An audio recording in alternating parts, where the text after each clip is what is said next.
గౌరవ ముఖ్యమంత్రి గారు ప్రత్యేకించి ఆ 58 అడుగుల విగ్రహాన్ని అమరావతి నడిబొడ్డున ప్రతిష్ఠించినందుకు ఒక్కసారి ఏరియల్ వ్యూ చూస్తూ ఉంటే చాలా చాలా ఆనందంగా చాలా గర్వంగా అనిపించింది.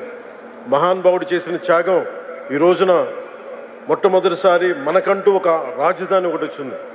అటు ఇటు దాని నడిబొడ్డున ఈ రోజున వారి 58 అడుగుల విగ్రహాన్ని స్థాపించడం మనస్ఫూర్తిగా ముందుకు తీసుకెళ్లినందుకు నారా చంద్రబాబు నాయుడు గారికి ఆంధ్రప్రదేశ్ ప్రజలందరి తరపున వారికి నా ధన్యవాదాలు తెలుపుకుంటూ, వారి స్ఫూర్తిని మరింత ముందుకు తీసుకెళ్లిన నారా లోకేష్ గారికి మనస్ఫూర్తిగా నా కృతజ్ఞతలు తెలియజేసుకుంటూ సెలవు తీసుకున్నాను. జై ఆంధ్ర, జై హింద్.